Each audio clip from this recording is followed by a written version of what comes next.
Welcome to The Longer Game, the only show that's dedicated to the future of retail. We bring on real-life people in the retail industry. We talk about their experiences, we share their stories, we apply it to what's currently going on in the market, and we look towards the future of retail. You could say it's Retail Reimagined. My name is Michael Marr. I run a customized, done-for-you service agency called Cartology that helps brands win on Amazon. Now, while my expertise stems in the Amazon field, we bring on a wide array of guests because retail is expansive. You've got e-commerce. Yes, you've got marketplaces like Amazon. You've also got brick and mortar that is evolving. You've got logistics. You've got technology, finance. There are so many aspects to retail, and it's complicated. So we're here to bring you the entire story. Do you think that you have an interesting story and you'd like to tell it on the podcast? Then go to thelongergame.com and fill out a form to be a guest on the show today.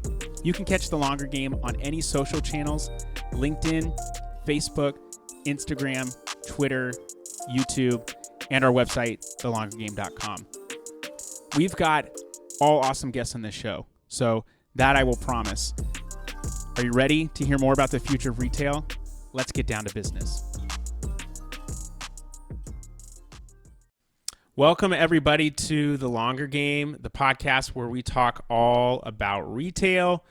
We talk about e-commerce. We talk about not e-commerce. We talk about brick and mortar. We talk about all the goings in between of what is happening in retail and really the future of retail, which we believe is being omni-channel.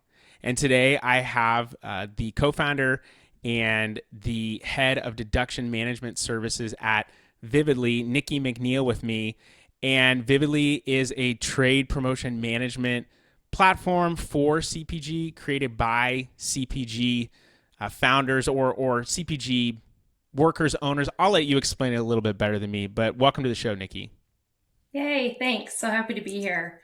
So to kind of get a little bit deep into the trenches of what it is that we do, I'm going to take us back just a little bit to my life in CPG before Vividly was even born. Okay, let's go. So let's go. Backgrounds in accounting. One of the biggest pieces in CPG is trade spend. So trade spend is a lever that these small to mid-sized brands can play with to drive their revenue.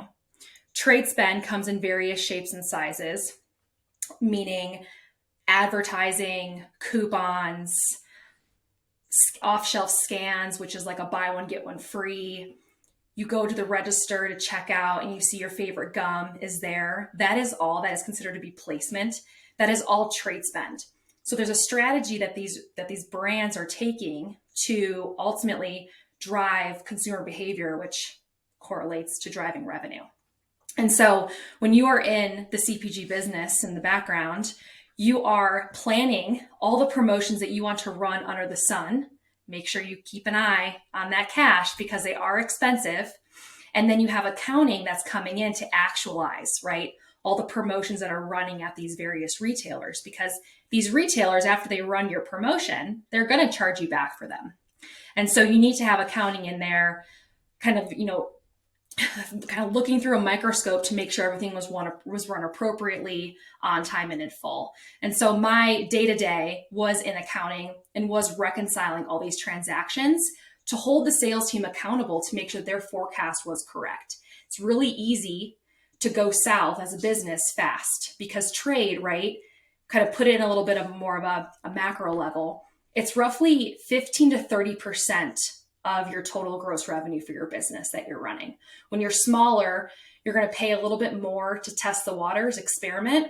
As you get to become a little bit more sophisticated, you're probably going to drop that trade line down, that percentage down, because you'll know it works for your business. But it's a really fun lever to pull. You just have to be really cautious. And so fast forward to today, right? After through all the frustrations that I faced alongside with the other co-founders here at Vividly, myself and Stuart Kennedy, we worked together at Justin's and Lily's and Perfect Snacks. And Perfect Snacks is where Vividly was born. We worked nights and weekends together. And based on all the frustrations that we experienced, right, working through Excel spreadsheets, etc., we essentially birthed Vividly. And so here we are today working with brands roughly 5 million in size all the way up to 400 million in size, just really helping them kind of crack this nut, if you will, of how to track and manage the second largest expense on the income statement. Was that a Justin's nut butter joke? Crack this nut? No, it was unintentional. So you said that way better than I ever could. And I think we talked about this before, but this is a really, and this is something that I feel like people are talking about more, but this is the really unsexy side of business, but it is so, so necessary. Brands don't get this right, they go out of business. Am I right? Correct. Just like operations, I know that internally at my agency, we've totally redone operations, and it's incredible when you do put yourself under the microscope and you start to see what's not working, what is working. Well, one, you start talking about issues. Either you resolve them or they don't get worked out, and that's a much bigger problem. But typically, if you want to work through them, you resolve them. But operations is a big part. I mean, this is kind of a function of operations, but operations is a big part of how you work, and you can't grow and scale something if your model, like you said, doesn't actually work. Correct. What is the thing? Well, actually, I have one question for you. How often, when you talk with people, are they like, "Oh, okay, well, you know finance," but because you're an accountant, but you're like, "Yeah, that's not the same thing."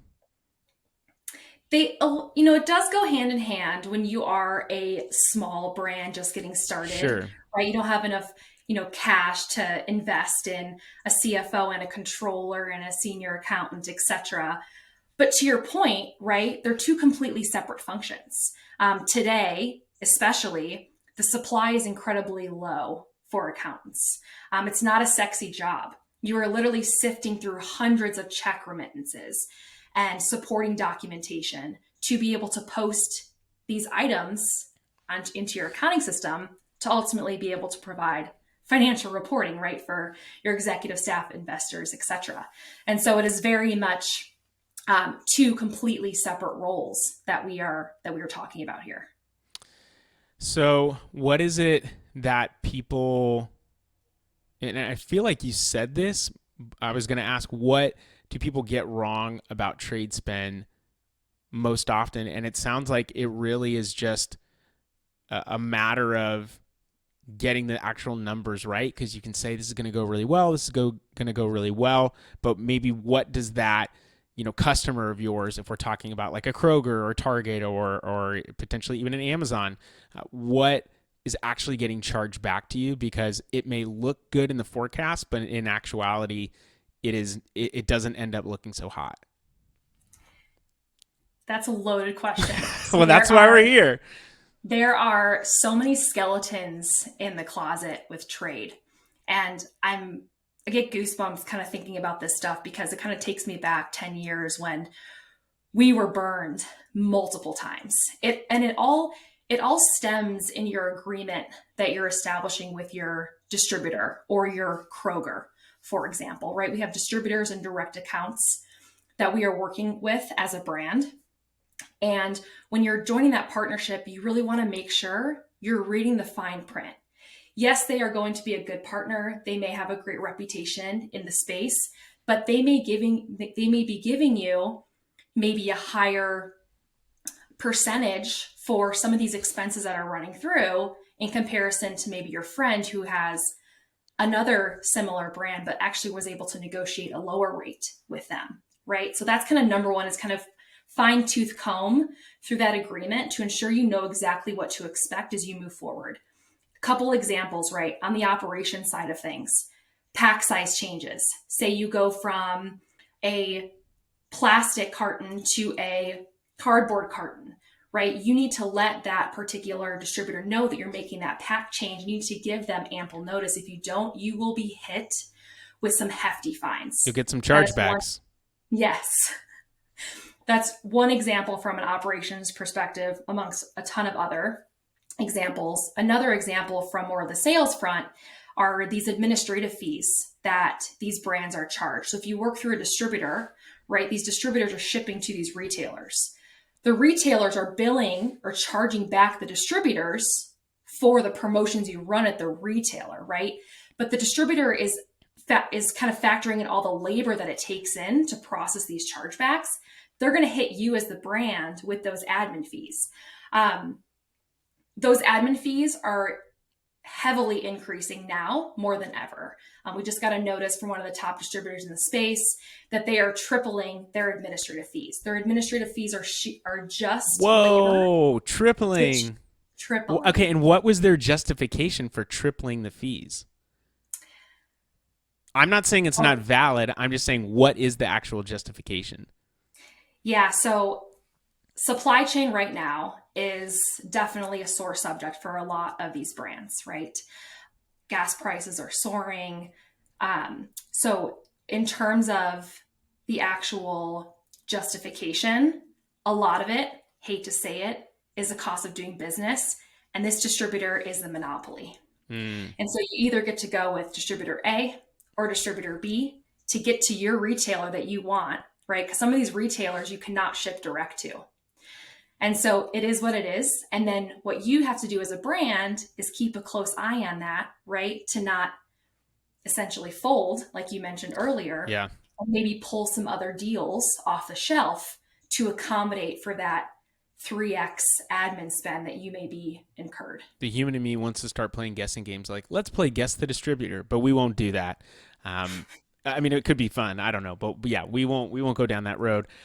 The interesting thing about brands, and I think any business owner, you start something not because, I mean, any entrepreneur, it's because you love this thing. Or a lot of CPG brands, they're like, I have this great idea, or I want to make a healthier nut butter, or I want to create a low sugar chocolate. Like, there's all these, I want to create, a better tasting water. There's all these great ideas, and you get into it because your love of this subject matter.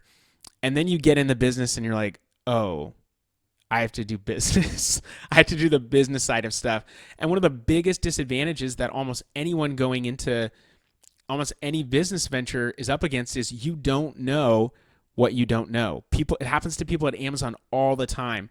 They think, okay, it's going to be my sales minus my, Amazon fees minus the FBA fees. So the referral fee, the FBA fees minus my cost of goods minus whatever my agency or my person, that I'm employing, whatever the case might be. So you think, and then my ad spend. Okay, yeah, so I'm going to take that out, and here's what I'm going to net at. And the reality is you end up spending a lot more in the beginning. I think it's probably true for a lot of brands, but you end up spending a lot more in the beginning to get sales through ads that then get you more visible organically, and that helps to increase overall sales and eventually profitability. But a lot of people don't know that going in. They think, I'm going to turn on ads and it's going to work right away. It's like, yeah, that's not really how it works. Someone goes into a negotiation with a Kroger, it's with Amazon, anybody, and they're like, oh, cool, we got a 10% MDF fee. Great, like that seems great. And then your friend's like, ours is 5. It's like, well, how did you negotiate that base accrual difference? Sometimes you have the right leverage, sometimes you know the right things to say, but that's a really difficult place to be. It is. And I think this is where brokers come in to help some of these brands to ensure they're thinking about these things appropriately, right? There are brokers in the space. My personal favorite is going to be Green Spoon Sales. They've been an incredible partner for various years to many of my friends and brands in the space, but they will help you stop and think about how to approach these new distributors or retailers that you're trying to get into. On that same token, right, kind of taking a couple steps back, what these brands don't think about, it's really the obvious. Just staying organized, saving your contracts. I can't express enough through talking to you right now about how many brands today, even in the Vividly portfolio, do not save contracts. If you ever want to, what do they do with them? They are just in the ether. Oh, we don't know. But again, this is where if you get billed back, right, for that 10% or that 5% MDF fee that you mentioned, you need to validate that expense. You don't know who's working at Amazon or what's happening over there, for example. Yep. All these expenses, and again, set a threshold, like be reasonable about what it is that you're reviewing as a brand and posting onto your income statement, understanding that you may have a lean team, right?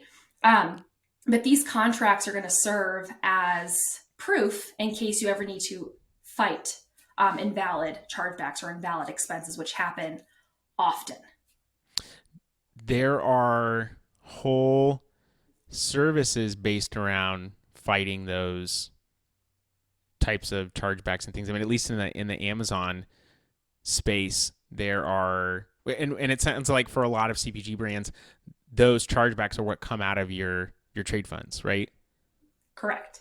So you might think, okay, we've got $10,000 for this marketing promotion, but then it's like, oh, we spent the 10, on sales, but also we charge you $1,000 because you changed that packaging. So really your spend was 11,000. Now you're in the whole 1,000. Doing business 101. Doing business it's tough. It's a tough place to be, especially if you don't know going in. So let's give brands out there listening, let's say you've got experience in this area, they're about to go into thinking about getting into, I don't know, a Whole Foods. What's a checklist that these brand owners could be thinking about that they could practically go through and say, okay, I've got at least these couple things and I feel good about it? Because at least from a lot of times a Walmart perspective, you go in, you don't set the deal right, the deal doesn't go well, you don't get back into the store. Like that was your chance. So it could be any person I know or any retailer. I know it's going to vary per retailer, but what's maybe a checklist that people could have going in so they could practically make sense of all this? Yeah, that's a good question. I think a couple things. The first thing is, how low do you want to sell your product off shelf? So knowing your price point. So what is the lowest price that you will sell to, say, a Whole Foods at? Note that Whole Foods is not direct between us and the line. So knowing that they need to go through distributor. So factoring in those extra costs, right? Those admin fees. Those maybe off invoice requirements that are done through a distributor. So starting to think about what are the additional fees that may be incurred through that distributor. Second checklist item, like I mentioned, right, is knowing the lowest price point. The third checklist item is knowing that store's target margin in order to get to a success point for both, right? You want to have a success story as a partner. It's not just Whole Foods versus brand X. It's Whole Foods and brand X being successful in this arena. And by the way, is there a place where someone could go and look at what a desired margin would be? Other than going to a broker, is there a place where a brand could figure out what a desired margin for, a retailer might be? Yeah. So first and foremost, one thing that, Vividly does offer is on our website, we have a retailer playbook that assists you with understanding certain things. That's dope. Yeah. While we won't tell you exactly what Whole Foods margins are, right? That's more on the stance of the broker. Vividly, though, in the outcome, right, we will assist you with understanding what are your individual customer income statements looking like, right? If Whole Foods is a big customer of yours, we can ultimately support you with understanding what exactly you are achieving from a margin perspective at that retailer. Okay. So first thing is knowing what you want to sell bottom price for, knowing desired margin of that retailer. What else? It also comes down to, what do you want to sell at that particular store? What product groupings, what are the personas that are targeting at that particular store? Is it natural versus conventional, right? What are your particular product? Again, who is your target consumer, right? So those are, I would say those that is very important, and making sure that you have a partner that is joining you for the indefinite future, right? That's incredibly important to the longevity of your business, because the last thing that you want, right, is purchase orders to seize, and you're not continuing on with all the hard work that you've put in. I can't tell you how much fear has been stricken in people and like LinkedIn groups when they're like, anyone notice that Amazon purchase orders didn't come through this week? Everyone's like, yes, what's happening? And there was a period where Amazon's vendor managers basically got cut off for anyone below a certain marker. I want to say it's just kind of around the 7 to 10 million mark from the 1P side, and purchase orders just stopped coming for like a couple weeks, freaked people out. I mean, I you can imagine how crazy that would be. And then they did kind of start coming back up, but then they were like, started pulling resources, started pulling vendor managers. So there was this shift that happened. And most of the stuff that's being sold now is third party. So I get maybe why they would do that, but it was very mysterious. And you can't plan for when someone's going to pull a purchase order. You could, but it's difficult to do because you can't predict the future. Mm-hmm. And I think too, as we're continuing out this conversation, it's, making sure that you have the right salesperson in house, if it's not a broker, to have that strong connection with that retailer through and through. I can't tell you how many times at some of these distributors, right, you have these regional managers that you can call in time of need, right? If maybe a purchase order is late, or maybe to your point, they halted all these POs, that salesperson has that direct line of communication to really figure out what's going on and get ahead of the curve. It's very important, as I'm sure we all know on the line. It's tough being a business owner, people. Now, it's gotten even crazier this year. And my take on the craziness, other than like increased costs, like you're talking about, there was a lot of brands that entered the space in 2020 because of, at least on the e-commerce side, during the pandemic. And there were some brands that folded too during that time, but that entered that space and leaned in the e-commerce side that are probably looking, or at least over the past year or so, have been getting more into the retail side of things, which makes a ton of sense. I mean, my world is Amazon, but 18% of stuff, I think, is even the next year, 18% of stuff is what's going to be sold online. 82% or 80% still, happening in stores. So that's still the predominant method. I don't think that will ever go away. I'm sure we could insert some comment about AI here, but humans still have physical needs, and they still want to be, I think, connected. So unless we all end up like Wall-E, and we're just, riding around in our carts, we're still going to want to shop in store. Maybe the experience changes a little bit. Maybe the back-end logistics change. So there's been a lot of people that enter the space. We're starting to see a lot of people exit now because the unit economics just don't make sense, and they haven't reached that point, because the point of break even or even getting to profitability, because either they were off in estimates, or it just cost a lot more than they expected, or they just couldn't make it work. Is that something that you're seeing on your side too? Yeah, we've definitely have had a fair share of folks in, kind of in our realm that have ended up, having to fold because they didn't have a close eye on their trailing 12 cash flow. They didn't have a close eye on deductions. I cannot tell you how many brands come to us today and say, hey, can you retroactively help me with processing more than 10 months of deductions? That's 10 months of financial reports if you're reporting on a monthly basis. And so a lot of these brands are struggling, particularly with the low supply of accountants right now.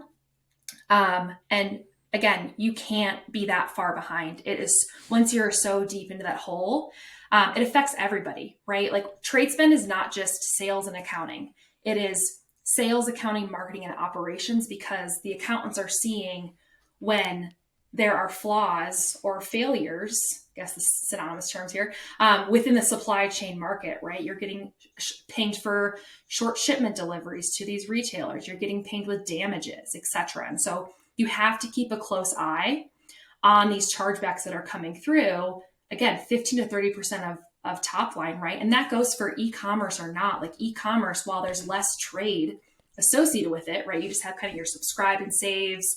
You have some of your advertisements. You have some digital coupons. While it is smaller in scale, you can still get really hit heavily with the supply chain piece. So kind of circling back around, right? Like a lot of our a lot of brands are struggling today, and it's because they aren't forward thinking in regards to staying on top of their financials and reviewing these things diligently. One of the best costs that I've ever given out has been to someone who can handle my books and my personal and business finances really well. So a really great accountant. And my CPA, I've worked with him for, man, it's been maybe 8 years. He actually helped me take an old accountant of mine to court, which was interesting. It was like small claims court. It was very small stuff, but he was helping me. I was like super nervous. I'd never been to court before, and I was like, and I was messing everything up. And he's like, Michael, this is what happened. And I was like, oh, okay, thanks, man. And so I started talking at it. He got yelled at by the judge. The judge was like, multiple times said, are you his counsel? And he's like, no. He's like, okay, well then you can't talk to him anymore, or I'm going to throw you out of the court.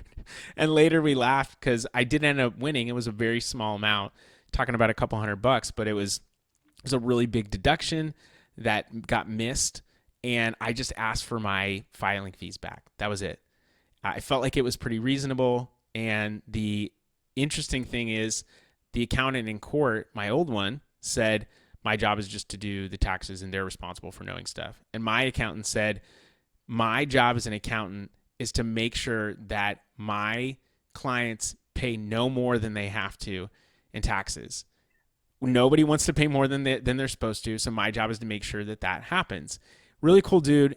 And he's been a great business advisor to me. And where I'm getting at with this is that's been some of the best money that I've ever spent. We brought on someone that was doing our books, is also a CPA, and she's now a fractional CFO for us. So she's helping us really handle a lot of things and take stuff off my plate as a business owner, that you got your hands on a lot of stuff. So it's hard to manage all that stuff at once, especially if you're not a huge company and you can't segment roles. So you're like you said, you're playing a lot of different roles in some of the smaller companies. So that's been a big help.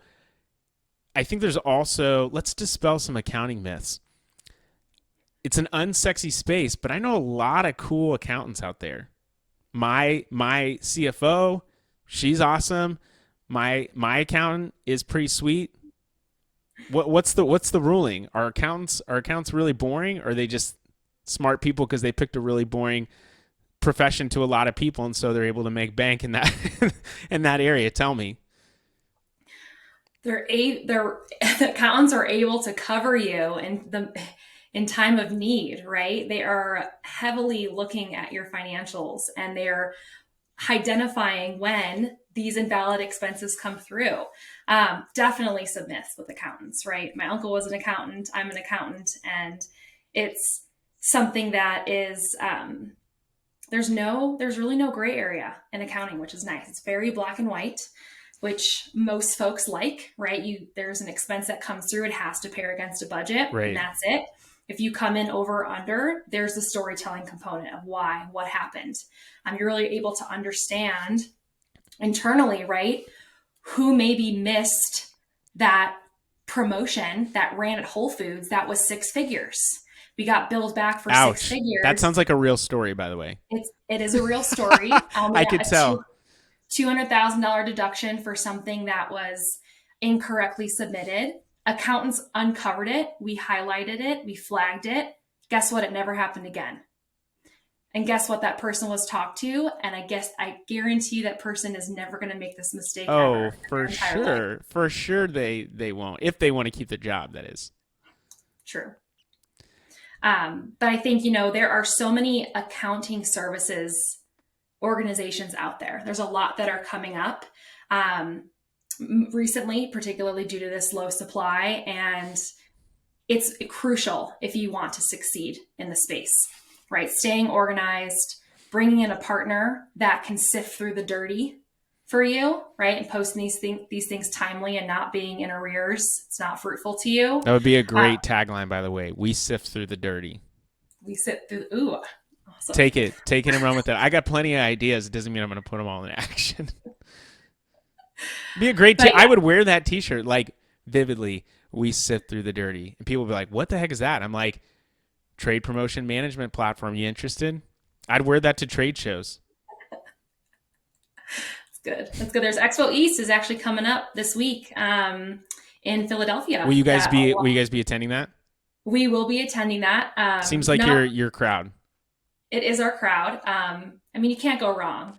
Bunch of booths, taste testing, snacks, beverages, collaborating with colleagues, and just really starting to understand like what are people seeing right now in their business. It's a good way to get market data. I feel like I've heard, and so I'd actually be interested to know your take, but that the shows. I mean, I've been to several shows, and they can be interesting, but at like an Expo East or an Expo West show, what's it like between brands that are exhibiting and vendors that are there? What's that dynamic like? We've had a couple $1 million questions today. That's a good one. I'll keep them coming. Yeah, so a lot of the brands are there to get buyers, right? Like that is I'm just thinking vendor buyer, right? And you are not a buyer. You are not a buyer. We are not a buyer. We are a business service. Yep. We will strike up some good conversations. I would say they're very fruitful for us. Otherwise, we wouldn't be doing them. But it's very much, oh, you're not a buyer. They'll look directly at your name tag. And if you're not a buyer, it will just be like, move on.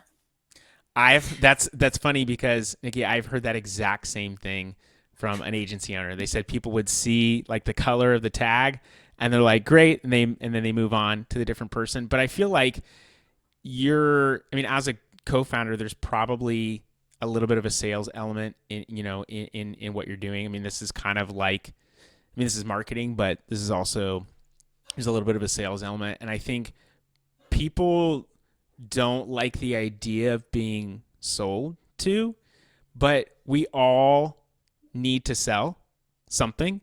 And the reality is I saw someone on LinkedIn post, maybe it was 6 months, maybe it was 9 months ago, maybe it was a year ago.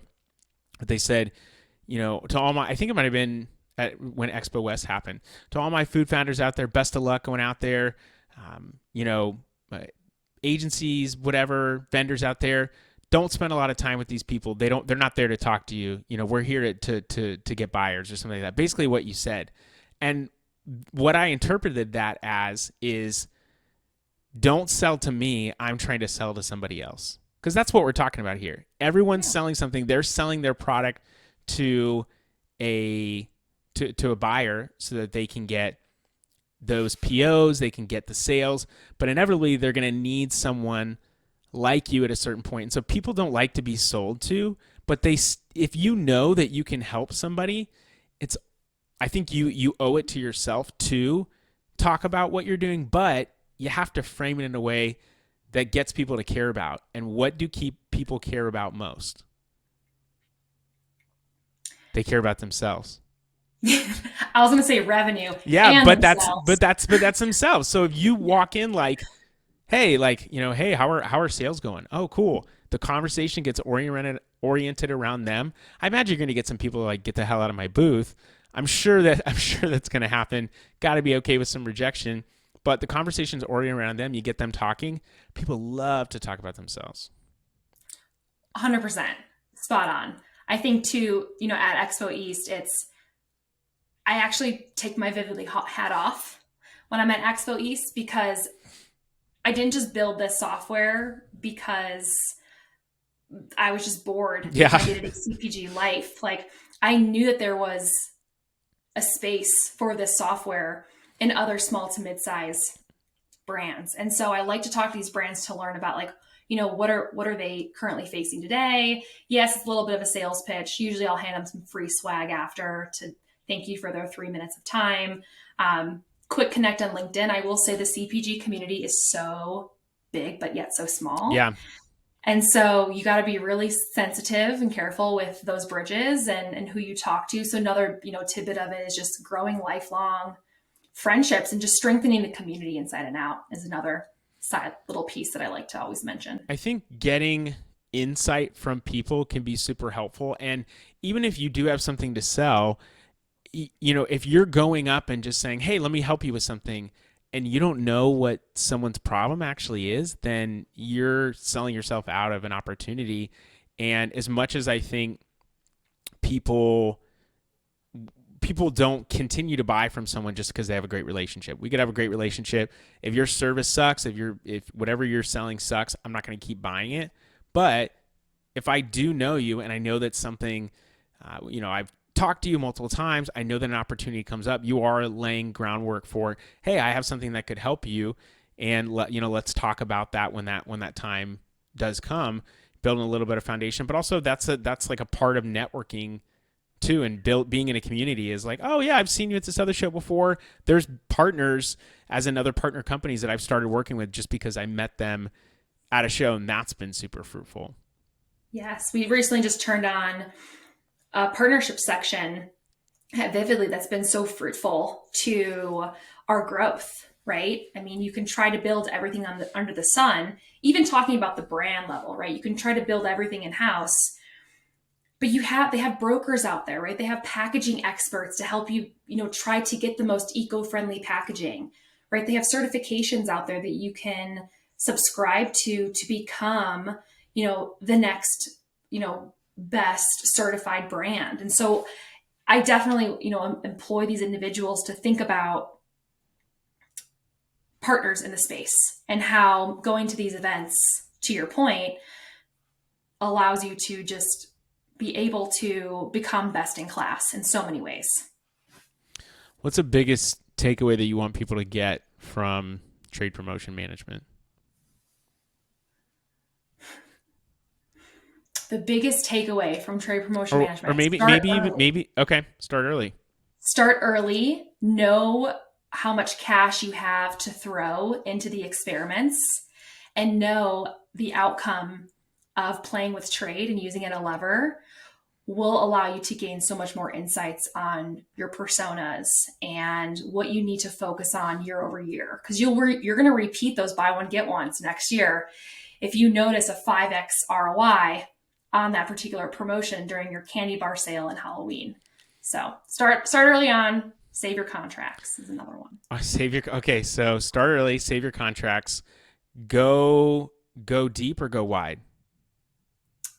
Go wide if you're early. Okay. If you're a young brand, which kind of we've talked about a little bit today. If you're a young brand, go wide.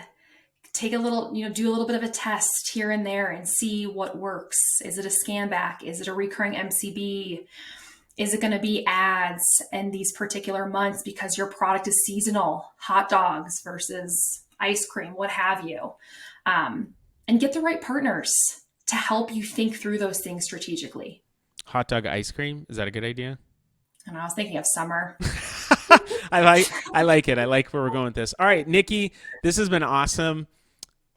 Accounting is sexy again, or is sexy now. We made it sexy because ultimately, what's sexier than having more money in your bank account?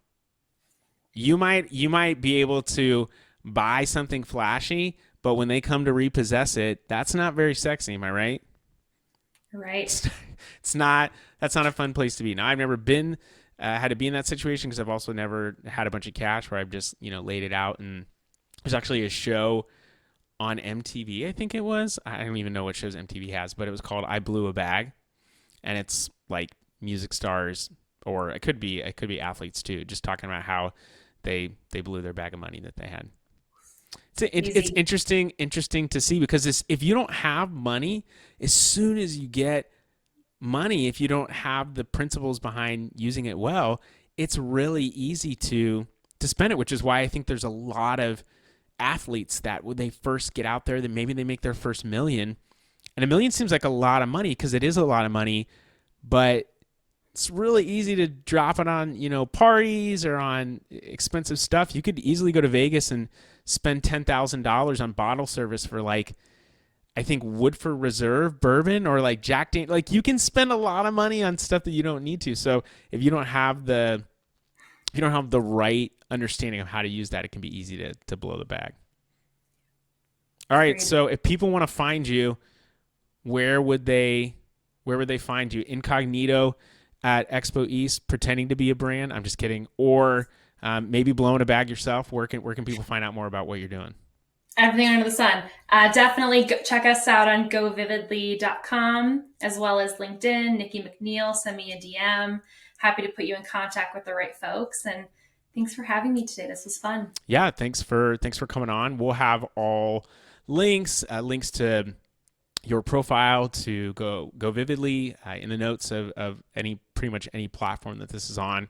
But this has been good. I think it's interesting to know more about your business, and the more that I can say that I've leaned into some of the unsexy things like financial, the operations side of my business, the better off we end up being, and honestly, the better our sexy stuff ends up being because we're a little bit more confident in what we can do.